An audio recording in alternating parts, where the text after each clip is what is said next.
Good morning, everyone. It is my pleasure to welcome you all to this esteemed gathering, where we have the honor of hosting the Honorable Paul Fletcher MP as our guest speaker. Mr. Fletcher's impressive credentials and vast experience make him a distinguished figure in the realm of politics and communications. As the federal member for the Bradfield since 2009, Mr. Fletcher has dedicated himself to public service, serving in various capacities from Parliamentary Secretary to Minister and the Cabinet Minister. Notably, he held the significant role of Minister for Communications, Urban Infrastructure, Cities, and the Arts in Morrison government, shaping policies that have had a lasting impact in Australia.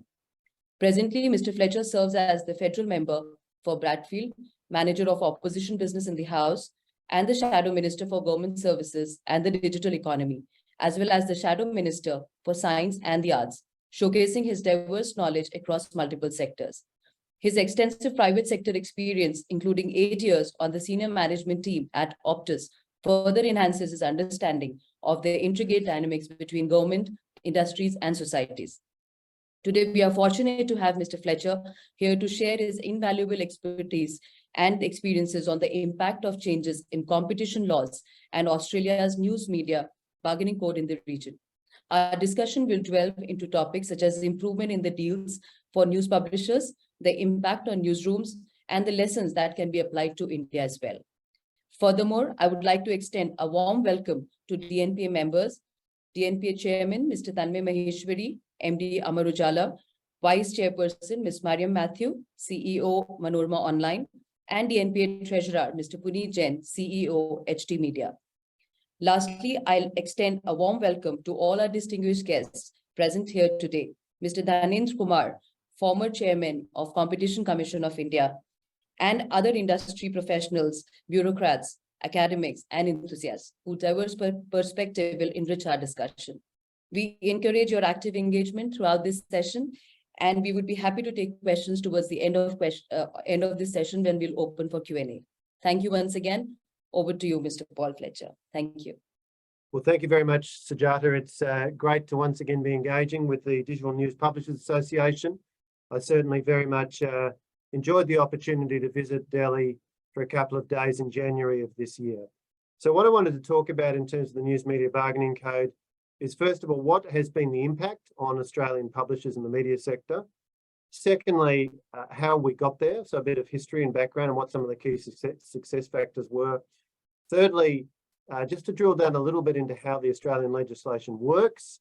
And fourthly, some thoughts on where to from here, both globally, but also a couple of observations in terms of what might be some possibilities for India, recognising that I don't profess any expertise in the Indian media scene or the regulatory environment.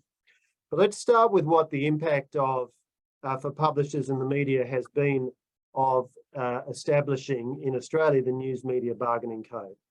It led to multiple commercial deals being done between each of Google and Facebook on the one hand and Australian news media businesses on the other. Negotiations got underway in early 2021 and Google entered into deals with at least 19 news media organisations, Meta, the parent of Facebook, 11, and at least one of Google's agreements is with a not-for-profit organisation negotiating on behalf of 24 smaller publishers. Google says there are 183 mastheads covered by its agreements. As to the amounts paid, there's no single authoritative source, and the deals are all subject to confidentiality agreements, but there are some guide points. Seven West Media, one of Australia's largest media businesses, a listed company, was reported in the media that its deal was worth around $30 million, Australian dollars, in additional revenue. And public reporting of deals announced in the 12 months from February 2021 suggests their value exceeded 150 million Australian dollars. The Australian Competition and Consumer Commission was the key regulator. Its chair at the time we did this was Mr. Rod Sims. He's now retired, but he's given a number of speeches on this issue. In one of those speeches, or indeed in a report he prepared for a journalism foundation, he estimated around $200 million Australian dollars in total will flow to Australian news media businesses through deals done under the code. The agreements are typically for a period of 3 to 5 years, and it's been clear from what news media businesses have said that it has delivered them benefits. If I can quote from what was said in submissions from some of these businesses to a review that was conducted by our Treasury of the first 12 months of the operation of the code.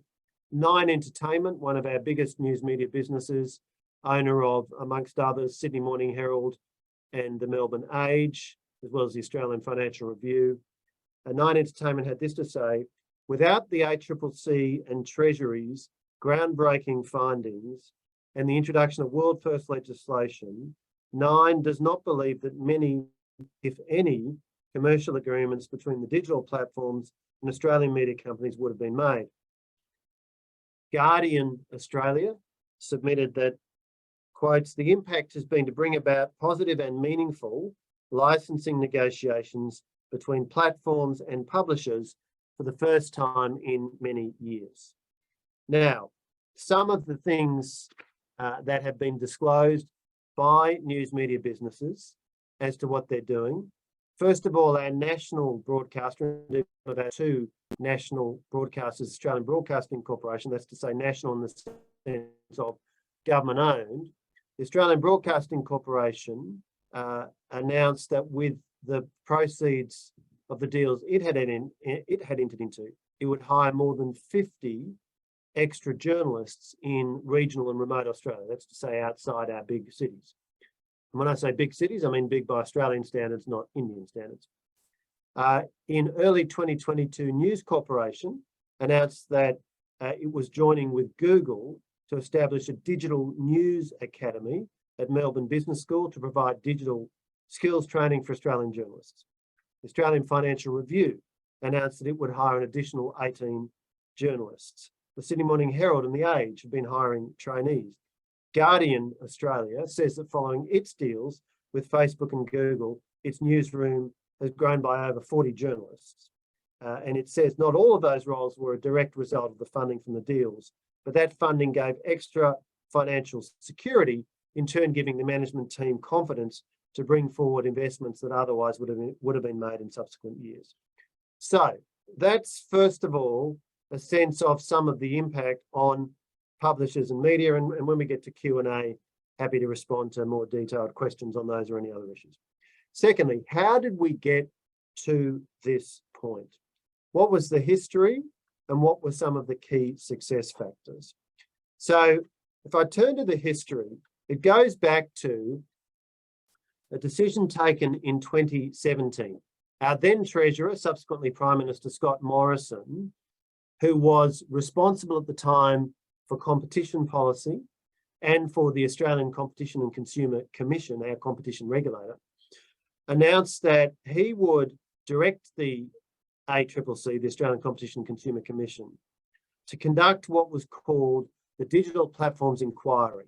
That was examining the effect the two global digital platforms, Facebook and Google, were having on competition in the Australian media and advertising services markets. We got the final report from the ACCC in mid-2019. It was several hundred pages long, very detailed. And it highlighted the way that Google and Facebook had totally transformed the competitive landscape in Australia. It quoted numbers at that time around 19.2 million people using Google search every month, over 17 million using Facebook every month. Again, I know those are very small numbers by Indian standards, but remember, we're a country of only 25 million people. So of that, 19 million people using Google search every month. And the ACCC made a series of recommendations to government as to what we should do, 23 recommendations. One of those was that there ought to be a code established to regulate commercial relations between Google and Facebook on the one hand, and Australian news media businesses on the other. In December 2019, we responded to those recommendations, said we would move to implement them. Of course, along came 2020 and the COVID pandemic. And in Australia, as in India and around the world, this had a huge impact. including it drove a real downturn in advertising revenue for news media businesses. Now, work got underway to negotiate this so-called voluntary code, wasn't going anywhere. And so we took a decision in April 2020 that instead of there being a voluntary code, there would be a mandatory code. We asked the regulator, the ACCC, to get on with drafting that code as quickly as possible. By July 2020, a draft of the code was released for comment. Following comments received from all stakeholders, including Google and Facebook, a draft of that was introduced into the Parliament in December 2020. We then had a parliamentary committee which examined, inquired into the legislation. That gave another opportunity for all stakeholders, including Facebook and Google, to make submissions about the legislation. And at the end of that, by late February 2021, the legislation was introduced and took legal effect. So my point is there was quite a history over several years before we got to legislating the code. Now, let me come then to what do I believe were the key success factors. First of all, very strong advocacy by our local media organisations, including News Corporation, publishers of The Australian, The Daily Telegraph, Courier Mail, Herald Sun, advertisers, so many of our major newspapers published by News Corp. Nine Entertainment, publisher of our other major newspapers, I've mentioned some already. And a bunch of other media businesses advocated publicly through their editorial content and in discussions with government ministers about the case for some kind of regulation of Facebook and Google. So that was a key success factor. Linked to that, as I've already mentioned, a specific trigger in the advocacy was the sharp drop in advertising revenue during the COVID period. That created a real sense of urgency. The next success factor was that we had a very careful policy process, as I've explained, including detailed analytical work by our competition regulator, several hundred pages, mounting a very strong fact-based case about the competition policy problem caused because Google and Facebook, on the one hand, were competing with our news media businesses for digital advertising revenue. On the other hand, were using content generated and paid for by those businesses to attract eyeballs to their sites. The third key success factor, I believe, was the very careful design of the specific policy mechanisms we used in the code. And particularly, it's all based on this idea of having a code regulating the relationship between particular commercial parties. That's a policy tool we've used in our competition law for many years. There's a code, for example, regulating the relationship between Australian supermarkets and their suppliers. The reason is that in the supermarket sector in Australia, two companies, Coles and Woolworths, have a near duopoly. They have between them 70% or so of market share. That gives them very strong market power in dealing with their suppliers. And so this notion of an industry code is a tool that we've used in our competition law for quite some decades. It has not necessarily been used nearly so much in countries with much larger markets. And that is, I think, a distinctive feature of what we did here. So those were some of the key success factors. Let me come then to highlighting some of the key factors in how the legislation actually works. So the code's given effect to by legislative provisions, provisions of the law passed by the Australian Parliament. It starts by establishing two key categories of business. The first is a registered Australian news media business. If you meet certain criteria, you can apply to be registered as a registered Australian news media business. The decision to register is made by our media and broadcasting regulator, the Australian Communications and Media Authority. To date, 34 businesses have been registered as news media businesses.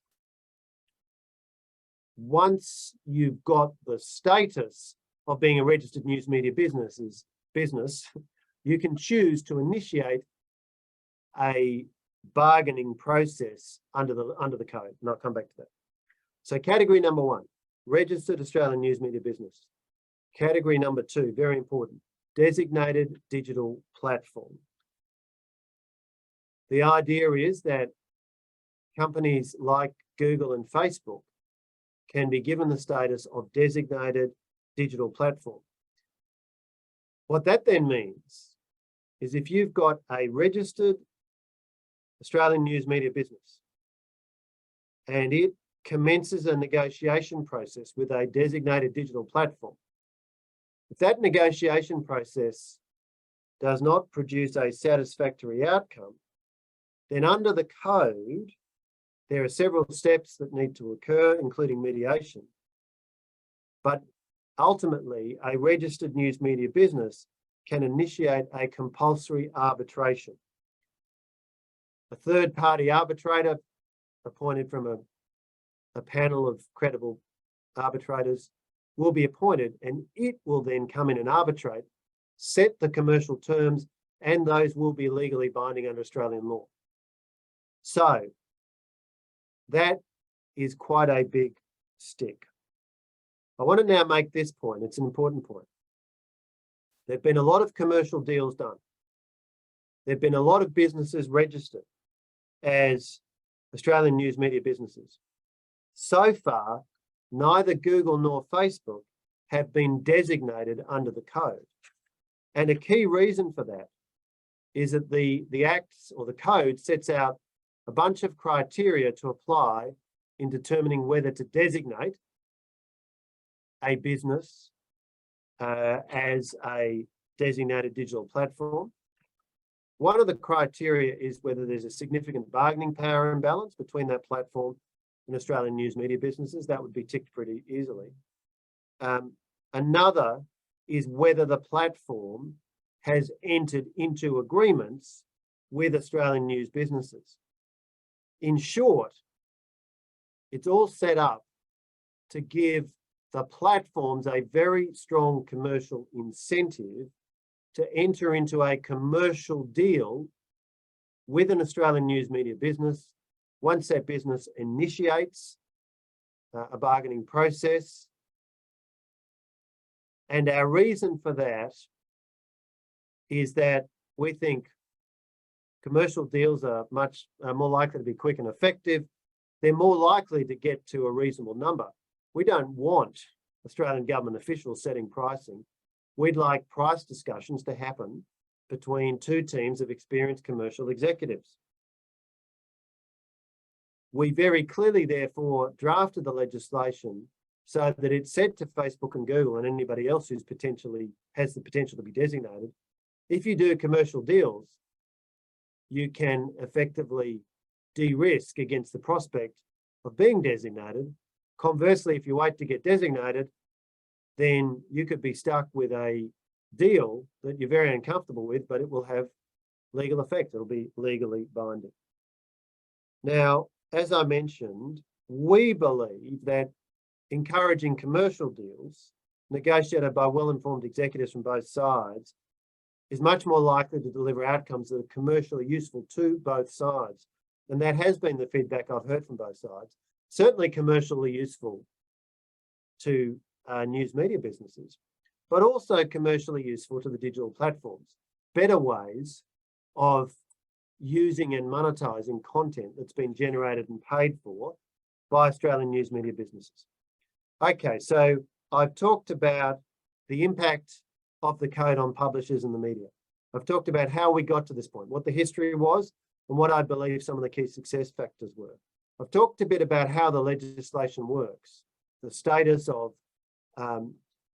designated digital platform, the status of Australian news media business, and the fact that under the legislation, ultimately, a news media business can initiate a bargaining process, and if a platform has been designated, it has to participate, and ultimately an arbitrator can set a price and other commercial terms which will have legal force. I've also made the point that, in fact, to date, no platform has been designated but a lot of commercial deals have been done. The last area I want to touch on before we come to perhaps a bit of time for discussion and Q&A is, what would I think is going to be the way forward, both in Australia, but also internationally and including in India. The first point is clearly we've got other countries introducing or looking to introduce similar frameworks. Canada has passed the Online News Act, quite explicitly based on what we did here in Australia. And certainly when we were still in government, I had a couple of discussions with the then Canadian minister, and there's been ongoing interest from the Canadian government. I know that people who were involved in developing the code in Australia have been engaged in discussions with a range of stakeholders in Canada. Obviously, there's the interest that you have shown and others have shown in India. A number of European countries have shown interest as well.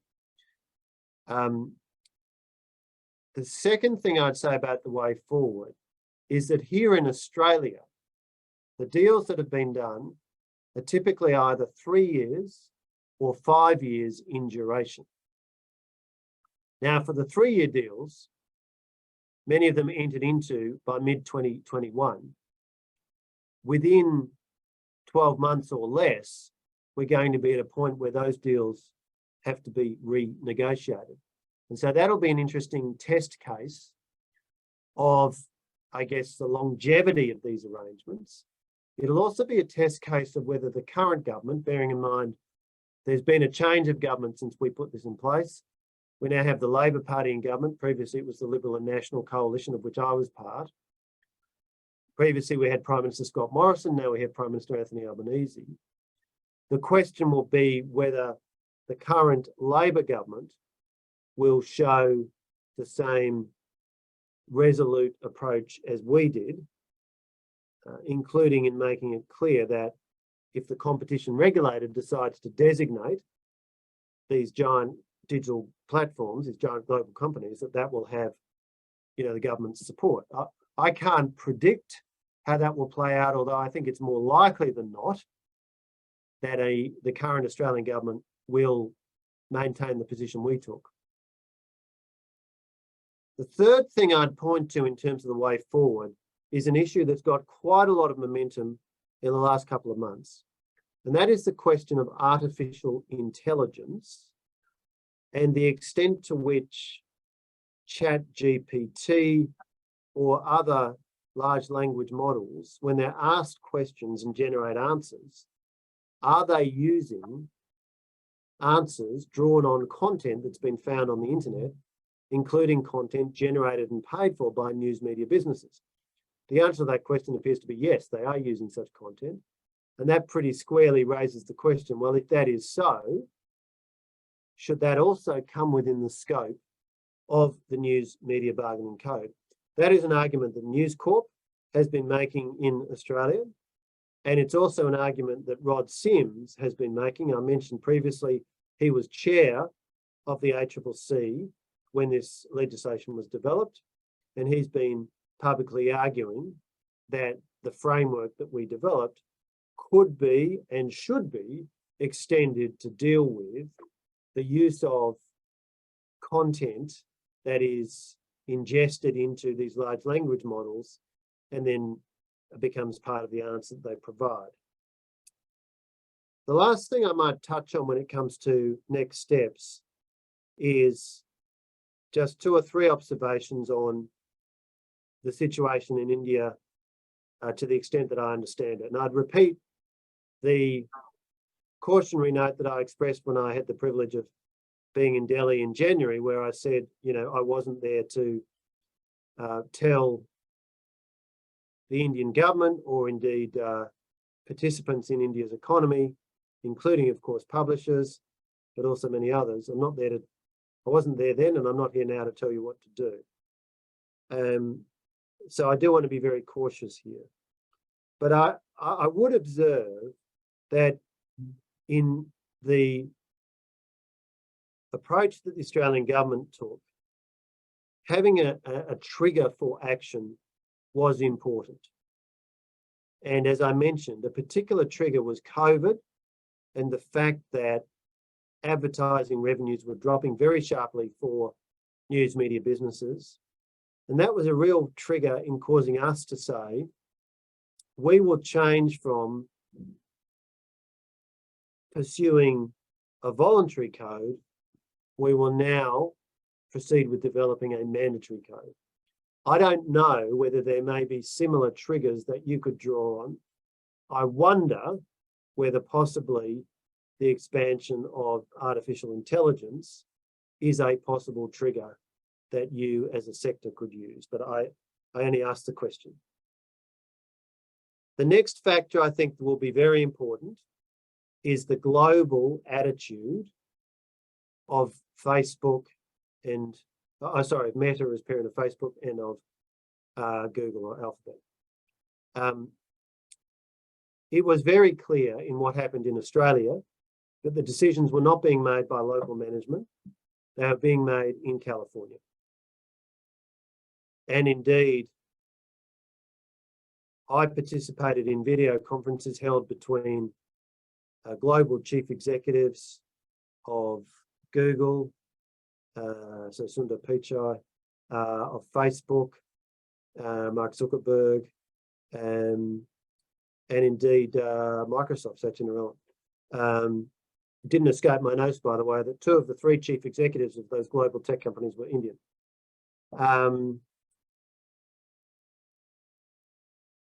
Those discussions were necessary because the decisions were being taken in California, or I guess with Microsoft in Seattle, with a view to what those companies believed might be the knock-on implications around the world. I might say Microsoft were very supportive of what we were proposing to do and came out publicly and said, if Google were to cease operating its search engine in Australia, which at one point they threatened, how that could actually be done in the modern globally connected world is very unclear. But Google did make that threat. Microsoft came out a few days later, having had one of those video conferences I mentioned that I was on and our Prime Minister was on. And they said, oh, look, we'd be very interested in expanding our investment in Bing in Australia. We think this could be a good market for us.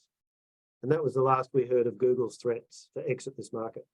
Now, I need hardly make the point that the size and growth prospects of the Indian market mean that it will be vastly more important to these global tech businesses than the Australian market.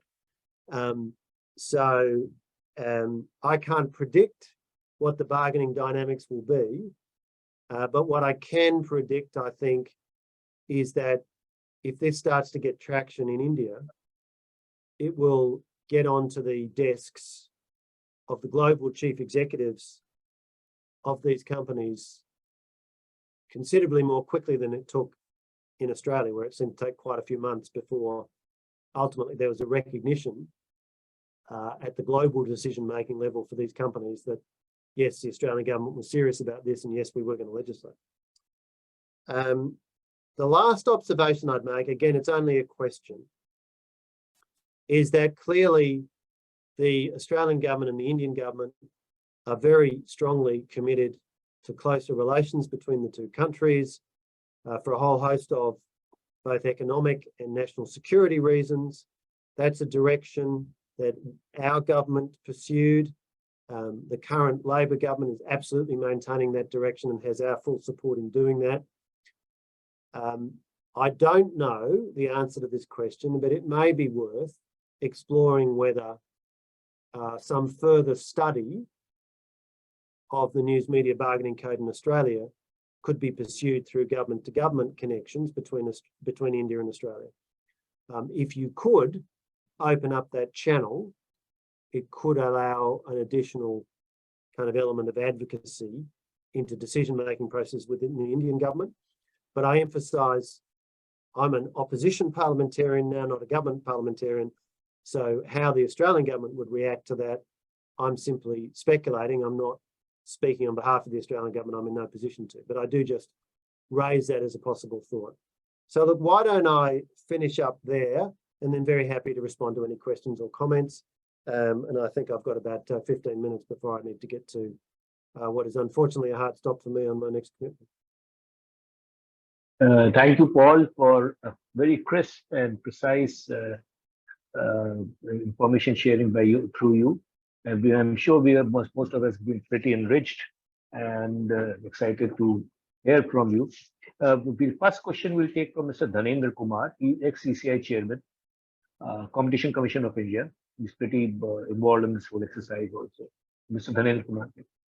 Thank you very much, Mr. Narayan. Thank you so much, Mr. Paul Fletcher. It's a pleasure meeting you again, although virtually. I met you last time when you visited India. Yes. I was present when you gave your presentation. Well, first of all, let me mention to you that I'm a great admirer of ACCC. And when I was chairman of CCI, I used to interact very closely with Professor Ellen Phelps at that time, the legendary chair of ACCC. Now, in India at the moment, we don't have any legislation or arrangement for revenue sharing, but there are two important developments which are there at the moment. Number one, a matter is pending before CCI, which has been filed by DNPA, and it's an important development where CCI would be looking at it. And I'm sure your initiatives and your 700-page report and so on would be an extremely useful landmark for everybody to see. Secondly, India is currently engaged in formulating its Digital India Act, as it's called, and the Minister, Rajiv Chandrasekhar, he has also stated, it's on record, having said that they would also ensure that there is a fair revenue sharing between the two. Now, these are the important things which we are looking forward to, and we hope that there would be a satisfactory resolution of the problem. But then my question to you would be, A, how to ensure that there is a fair revenue sharing, and what is the definition of fair in this regard? Well, you had a bargaining code, and should there be a situation of a pre-bargaining code or a bargaining code when A, either they come to a settlement, and B, there is a provision for arbitration. So what should be the way to get in fair revenue sharing? That is one. And secondly, India is not a small country. It's the world's most populous country, and also, if I can use the word, a digital superpower in its own way. We have 800 million smartphones, and the digital infrastructure is being rolled out. I'm sure no big tech would dare to take India in the same way which they might have done elsewhere, including in Canada. So I don't expect any such situation. But what is your view to ensure that everybody comes on negotiating table and for the bargaining table on this issue? Thank you so much indeed. Well, look, thank you for that question, and certainly on the point of India being a tech superpower. I was fascinated with some of the meetings I was able to have when I was there in January around the DNPA conference. And I was actually back in India just about 3 weeks ago, this time in Bangalore, and then a brief time in Delhi with what's called the Australian Information Industry Association. We had the chance to visit companies like Infosys, HCL, and others. And it just absolutely underlined to me the point you've made about the extraordinary scale of the Indian tech sector, but also just the enormous scale of the market. And I think you make a very good point that in the bargaining dynamics with the global tech businesses, India comes to the table with leverage very different to what a much smaller population country like Australia has. On your point about, okay, how do you set a fair payment? Our design principle was very much to avoid the government setting the price. And that's why we went for this arbitration mechanism, but with a whole lot of incentives along the way to effectively get the players to come together and commercially negotiate. And we drew, in arriving at that, on a similar model that has worked for 20 plus years in our telecommunications sector, the so-called negotiate arbitrate model. So in a sense, I guess, rather than government setting the price, we wanted it set commercially. The legislation sets some high-level principles, but really quite high level. That was the way we chose to tackle it. You may or may not think that's the right way to proceed, but your point about a Digital India Act and Minister Chandrasekhar, I mentioned that it seemed to me it would be helpful from your point of view if you had a trigger that could get the government to act. And it sounds like from what you're saying, potentially the commitment to introduce that act could be the trigger that you need to get the outcome you're looking for. Thank you very much. Thank you. The next question is from Arun Deep. Arun? Hello, Mr. Fletcher. I hope I'm audible. Yes, you are. That's great. My question is around the advertising industry. You mentioned that there was a fair amount of advocacy that came from advertisers leading up to the bargaining code. So I'm just curious, what is the incentive for advertisers to be a part of this debate, and what do they have to gain in the medium long term from these deals that are essentially between media companies and platforms? Where do they come in and benefit? Just to clarify that point, it wasn't the advertisers, it was the news media businesses that were seeing a sharp drop in advertising revenue. So I agree with you. The incentives of the advertisers are rather different to the incentives of, on the one hand, news media companies, and on the other hand, the digital platforms.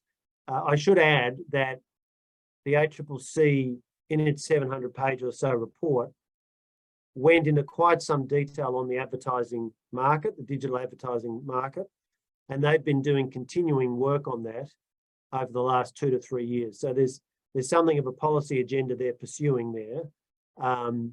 I haven't gone back and looked at that in detail in preparation for this session, but all those resources will be on their website. Thank you. Next question is from Mr. Anant Goenka. Anant ji? Yes, hello, can you hear me? Yeah, Yes, we I can hear you. Hi there, thank you for lovely insight again with us. I just, a few questions. A few developments have happened since 2019, 2020. One of them is that Google says it's no longer as profitable and as incredible a business as it was then.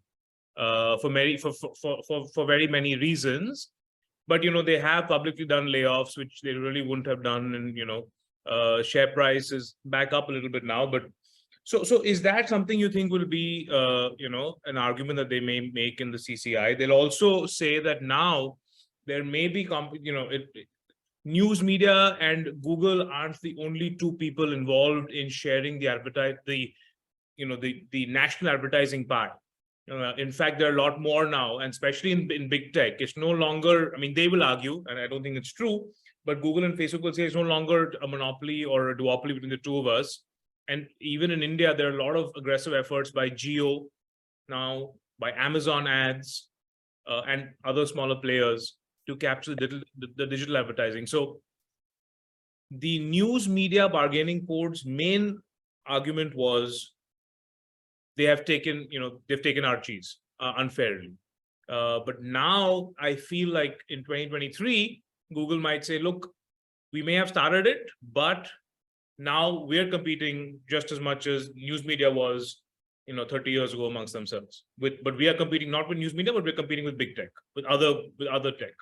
So that's one. So that's just one piece I wanted to ask you about.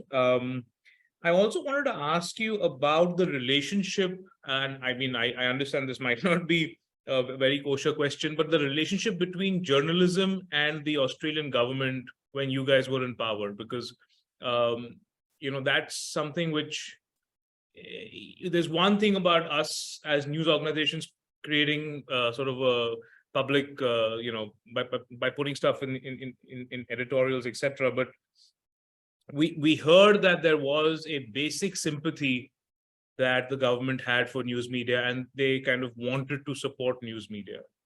I would like to believe that's the case in India, but I don't think we'll all in this room agree that is the case in India.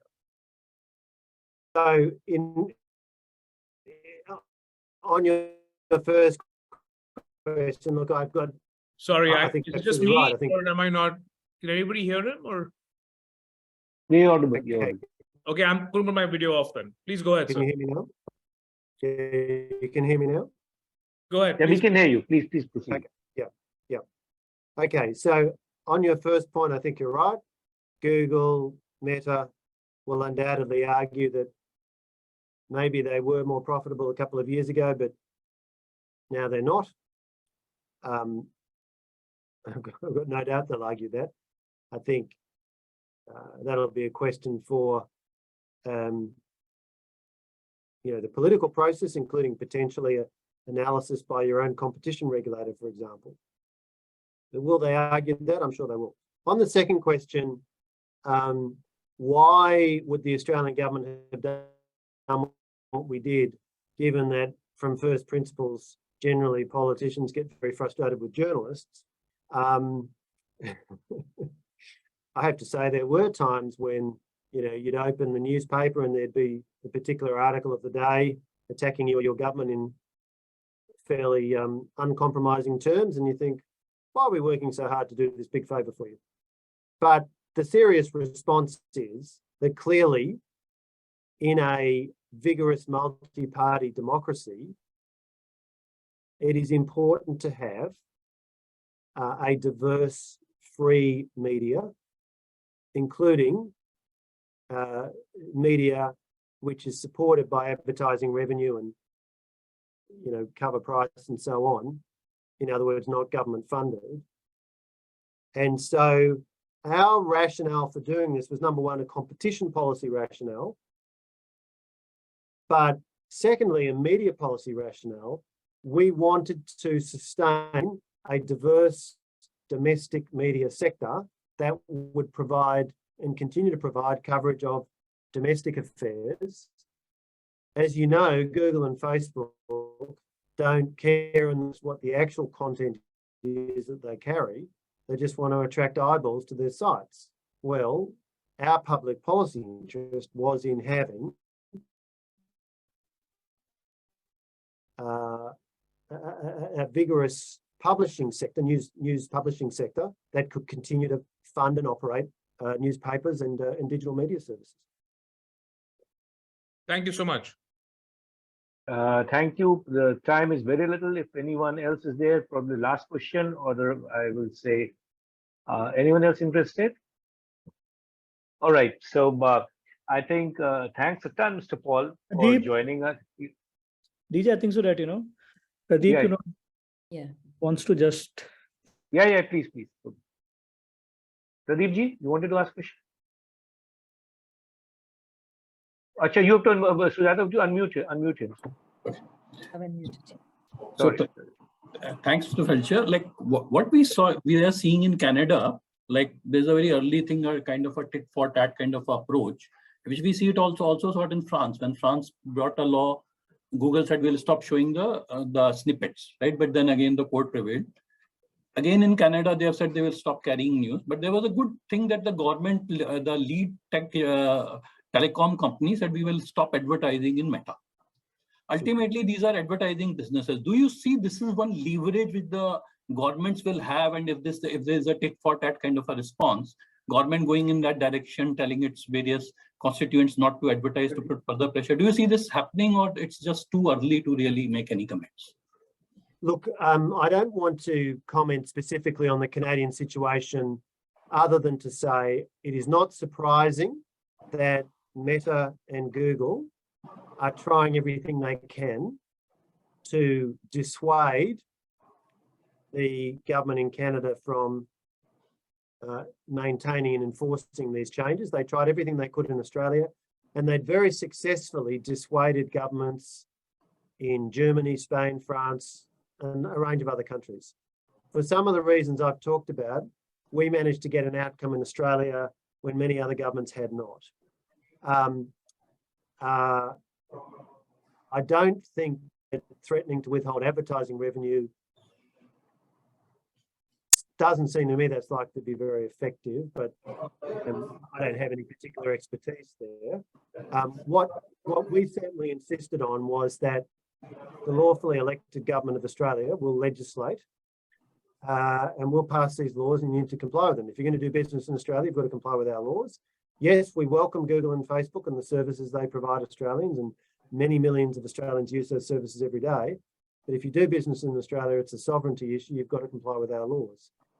That's the line of argument that we put emphasis on. Mr. Fletcher, 30 seconds. One last question. Any diplomatic pressure that we should be expecting from the US side to the Indian government if they try to do these things? We got diplomatic pressure under the Australia-US Free Trade Agreement, so I wouldn't rule it out.